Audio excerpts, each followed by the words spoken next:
Hello friends, welcome to DCP biology. Myself Ashwini Jain Kaur और आज हम देख रहे हैं 12th एनसीईआरटी का second chapter that is human reproduction, in which today we are going to study about the female reproductive system. Female reproductive system ये female के lower abdomen में प्रेजेंट होती है, पेल्विक रीजन में प्रेजेंट होती है। And female reproductive system के जो ऑर्गन्स है वो है pair of ovaries. Yes, it is a pair of ovaries, then the oviduct, pair of ovaries, oviduct, uterus, cervix, vagina, external genital and along with that mammary gland जिसे हम breast भी कहते हैं. These all are the organs of female reproductive system. ठीक है, कौन से है? Pair of ovaries, oviduct, uterus, cervix, vagina, mammary gland. ठीक है, वजाइना को ही एक्सटर्नल जेनाइटल्स भी कहा जाता है. नाउ अगर हम लोकेशन वाइज देखें तो आप देख सकते हो लोअर एब्डोमेन में यूरिनरी ब्लैडर के नीचे प्यूबिक सब्सिस के पास देखो या यूरेथ्रा प्रेजेंट है. Here it's the uterus. Uterus क्या है? यूट्रस ये एक स्ट्रक्चर है which is a organ present in the female reproductive system जिसे वुम भी कहा जाता है. क्लाइटोरिसिस, देन लाइबियम माइनोरा, लाइबियम माइजोरा, ये वेजाइनल ऑरिफिस, ये सारी चीज़ें अब हम डिटेल में देखेंगे. Let's understand this over here. ये एक रिप्रेजेंटेशन है फीमेल रिप्रोडक्टिव सिस्टम का. तो फीमेल रिप्रोडक्टिव सिस्टम में as I told you pair of ovaries present है. ओवरी ये गोनाड है. ओके, ओवरी क्या है? ये गोनाड है. ओवरी की लेंथ होती है लगभग 2 to 4 सेंटीमीटर. कितनी हो सकती है? 2 to 4 सेंटीमीटर इतनी लेंथ होती है. ओवरी का काम क्या है? ओवरी का काम होता है एग को मैच्योर करवाना एंड उसी के साथ साथ स्टेरॉइड हार्मोन जो फीमेल सेक्सुअल हार्मोन्स है उसको सिक्रीट करना, such as estrogen and progesterone, जो रिप्रोडक्टिव सिस्टम को प्रॉपर तरीके से रन करने में मदद करती है. और ओवरीज जो है ये कनेक्टेड होती है with the यूटेरिन wall with the help of ligaments. वो लिगामेंट्स के साथ कनेक्टेड होती है इन द यूटेरिन वॉल. ओवरी जब कनेक्टेड होती है इस स्ट्रक्चर को, इसे हम कहते हैं फैलोपियन ट्यूब या फिर ओविडक्ट. क्या कहेंगे हम इसे? फैलोपियन ट्यूब या फिर ओविडक्ट. अब ये जो पूरा आप ऑब्जर्व कीजिए, कंसिडर कीजिए, this is the oviduct, this is the fimri and यहाँ पे let's say if I am holding this, so this is the ovary, right? तो ये ovary है, this is the fimri and this is the what? fallopian tube. तो अब यहाँ पे ध्यान दो, ओवरी को कनेक्ट करने वाला जो फिंगर लाइक प्रोजेक्शन होता है उसे कहा जाता है फिम्ब्री. क्या कहा जाएगा उसे? फिम्ब्री. ठीक है, फिम्ब्री के यहाँ पे सेंटर में एक ओपनिंग प्रेजेंट होती है. उस ओपनिंग का काम क्या होता है? उस ओपनिंग का काम होता है जब ओव्यूलेशन हो तो वो एग को कैप्चर कर ले. एक ये नॉन मेटाइल गैमेट है.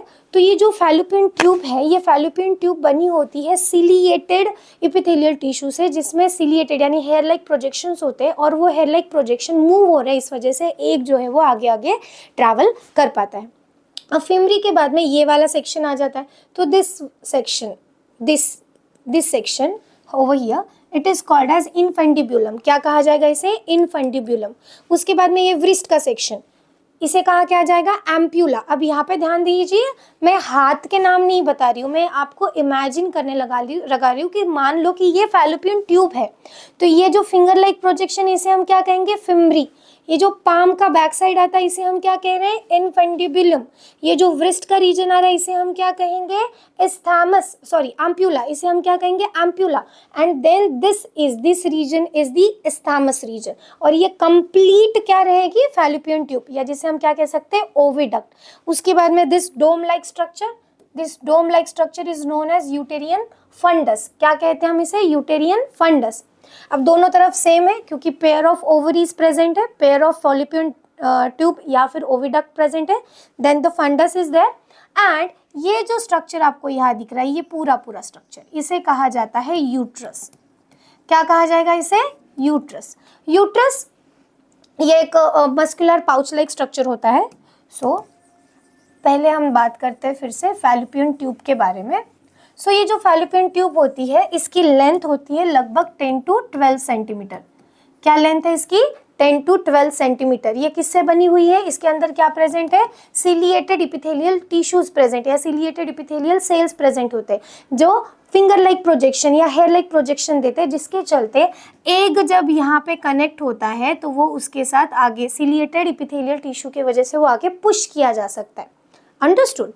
नाउ फैलोपियन ट्यूब के बाद में ये फंडस रीजन आता है, और ये जो बीच में है इसे हम पूरे स्ट्रक्चर को हम यूट्रस कहते हैं। This is the uterine cavity. और ये जो वॉल है यूट्रस की, ये यूट्रस की वॉल डिवाइड होती है 3 डिफरेंट लेयर्स में। उसे कहा जाता है एंडोमेट्रियम, मायोमेट्रियम एंड पेरीमेट्रियम। ठीक है, endometrium is the inner most layer. ठीक है, और यही एंडोमेट्रियम वॉल जो होती है ये ड्यूरिंग द मेंस्ट्रुअल साइकिल अपनी थिकनिंग को कम ज़्यादा करती है और इसी वजह से मेंसेस आते हैं। मतलब during the menstrual cycle endometrium wall में काफ़ी ज़्यादा चेंजेस हमें दिखाई देते हैं। उसके बीनीथ प्रेजेंट होती है यहाँ पे मायोमेट्रियम वॉल या मायोमेट्रियम लेयर। ये मायोमेट्रियम लेयर जो होती है इसका काम होता है डिलीवरी के दौरान कंस्ट्रक्शन करना या फिर जो फोर्स जनरेट किया जाता है to deliver the baby out of the womb, वो किया जाता है वाया मायोमेट्रियम।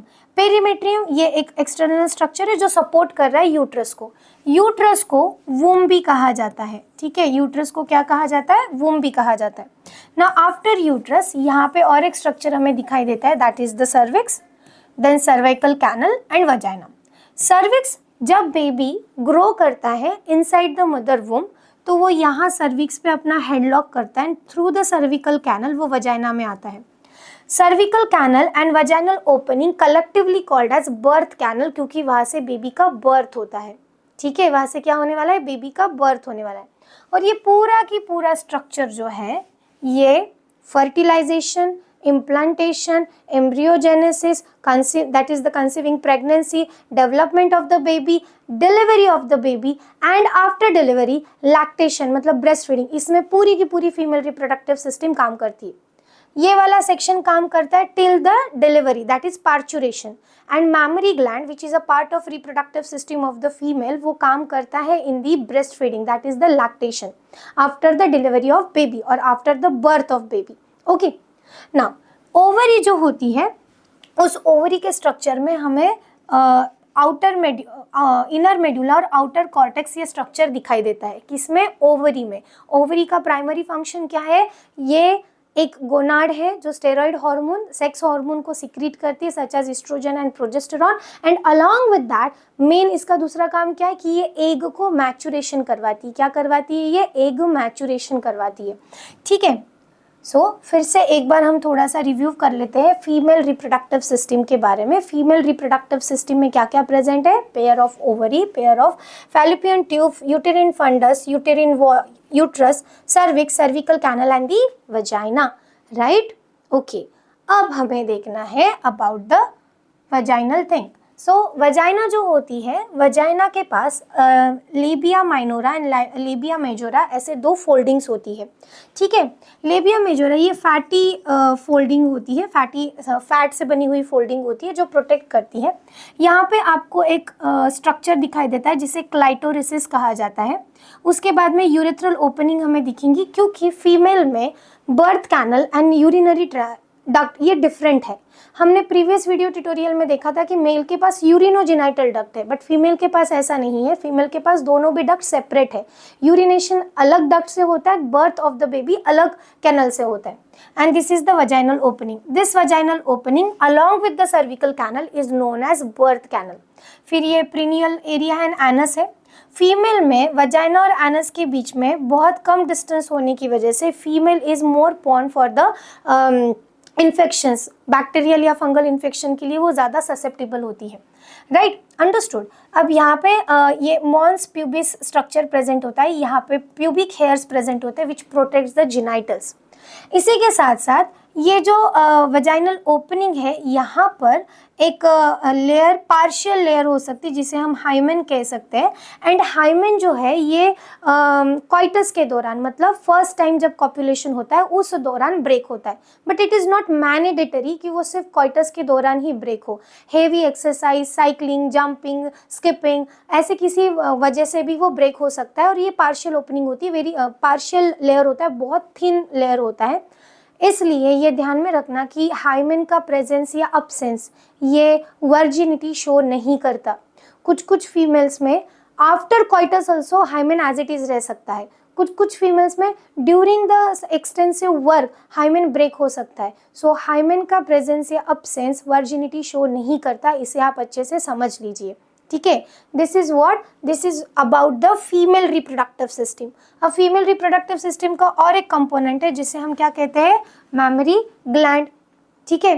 तो ऑल मैमल्स, जितने भी मैमल्स हैं उनमें सब में सारे फीमेल्स में मैमरी ग्लैंड प्रेजेंट होती है और वो mammary gland actively milk formation करती है to feed their newborn, to feed their infant and उन्हें नर्चर करने के लिए, ठीक है। तो अब हम देखते हैं इसके स्ट्रक्चर के पार्ट कौन से और ये मिल्क प्रोडक्शन में या मिल्क बेबी को फीड करने में कैसे मदद करता है। Okay, so in the mammary gland अगर हम स्ट्रक्चर देखेंगे तो ये समझ कर लो, mammary gland, functional mammary gland ये सारे फीमेल्स में प्रेजेंट होता है, सारे फीमेल मैमल्स में प्रेजेंट होता है। अब इसमें ये पेयर में प्रेजेंट रहेगा, मतलब दो मैमरी ग्लैंड होते हैं जिसे हम ब्रेस्ट कहते हैं। इसमें variable amount of fat present होता है, ठीक है। देखो ये variable amount of fat is over here. उसी के साथ साथ मैमरी लोब्स प्रेजेंट होते हैं, तो 10 to 15 मैमरी लोब्स इसमें प्रेजेंट हो सकते हैं। मैमरी लोब्स जो है वो कनेक्टेड होते हैं with the mammary alveoli. Mammary lobes में मिल्क बनेगा, मिल्क प्रोडक्शन होगा और वो मिल्क जो है वो मैमरी डक्ट के थ्रू कहा जाएगा एम्प्यूला में स्टोर होगा। एम्प्यूला में वो टेम्परेरी बेसिस पर स्टोर होता है and through the lactiferous duct वो कहाँ आएगा, एम्प्यूला के पास आएगा। एम्प्यूला से लैक्टिफेरस डक्ट के पास आएगा, थ्रू द निप्पल बेबी जो है वो उसे सक करेगा या कंज्यूम करेगा, ठीक है। क्या कह रहे हैं हम, जनरली जो ब्रेस्ट होता है उसमें variable amount of fat present होता है, 10 to 15 मैमरी लोब्स प्रेजेंट होते हैं। ये मैमरी लोब्स जो होते हैं उसमें मिल्क प्रोडक्शन का काम होने वाला है। मिल्क प्रोडक्शन के लिए जो हार्मोन रिस्पॉन्सिबल है वो पिट्यूटरी ग्लैंड सिक्रेट करती है, उसका नाम है प्रोलैक्टिन। एंड ये during the delivery, after delivery, during the 8-9th month ये सिक्रीशन स्टार्ट हो जाता है, मिल्क प्रोडक्शन स्टार्ट हो जाता है। And the very first milk जो होता है जिसे हम क्लोस्ट्रीडियम कहते हैं, ये येलोइश कलर का थिक मिल्क होता है जिसमें एंटीबॉडीज प्रेजेंट होते हैं और ये बेबी के हेल्थ के लिए बहुत इंपॉर्टेंट ऐसा अमृत है या फ्लूइड है, ये देना ही चाहिए, राइट। जनरली ह्यूमन में फर्स्ट 6 मंथ्स जो होते हैं वो एक्सटेंसिव ब्रेस्ट फीडिंग के होते हैं, बच्चों को दूध के अलावा, माँ के दूध के अलावा और कुछ नहीं दिया जाता।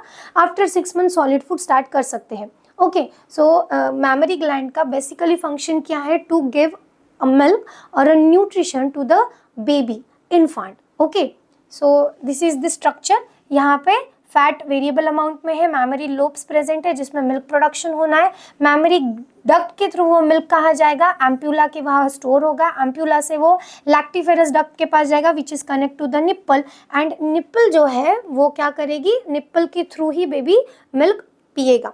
Now areola is the cells which are the cells of the breast, जहाँ पे मिल्क जो है वो एक्यूमुलेट होता है। अंडरस्टूड, समझ में आ गया। सो this is what, this is all about the female reproductive system of human और इन ह्यूमंस। सिंपल है, बहुत ज़्यादा कॉम्प्लिकेटेड नहीं है। Pair of ovary, pair of fallopian duct, fundus, uterus, cervix, vagina, right. उसी के साथ साथ pair of mammary gland. Okay, ovary का काम क्या है, स्टेरॉइड हार्मोन को सिक्रीट करना, एग को मैच्योर करना। ओवरी की लेंथ कितनी होती है, 2 to 4 सेंटीमीटर। वो कनेक्टेड होती है with the wall via ligaments. उसको क्या कनेक्ट रहेगा, फैलोपियन ट्यूब। फैलोपियन ट्यूब के कुछ सेगमेंट्स हैं जैसे कि fimbriae, finger like projection, then the ampulla, then infundibulum, ampulla, isthmus. उसके बाद में फंडस आता है, देन द यूट्रस। यूट्रस में यूटेरिन कैविटी प्रेजेंट है, एंडोमेट्रियम, मायोमेट्रियम एंड पेरीमेट्रियम। जो लेंथ होती है किसकी, फैलोपियन ट्यूब की, ये 10 to 12 सेंटीमीटर हो सकती है, राइट। एंडोमेट्रियम में ही बेबी का इम्प्लांटेशन होता है, प्रेगनेंसी कंसीव की जाती है और along with the mammary gland and this reproductive system which is present in a lower abdomen, ये मिलकर ही फर्टिलाइजेशन से लेके child birth and after birth lactation तक का सारा रोल प्ले करते हैं, right. So female reproductive system is not that much complicated. Yes, ovary is kind of complicated in structure. In next video tutorial हम समझ के लेने वाले हैं गैमेटोजेनेसिस को, जिसमें हम इन स्ट्रक्चर्स को और भी डिटेल में देखेंगे during the formation of gametes की गैमेट्स बनते कैसे हैं। अगर आपको फीमेल रिप्रोडक्टिव सिस्टम समझ आई है तो इस वीडियो को लाइक कीजिए, अपने फ्रेंड्स के साथ शेयर कीजिए, चैनल को सब्सक्राइब कीजिए एंड बेल आइकन को प्रेस करना मत भूलिए ताकि अपडेटेड वीडियो आपको मिलते रहे। तब तक के लिए be healthy, wealthy, peaceful, study well and yes, do smart work. Bye bye. Have a great time.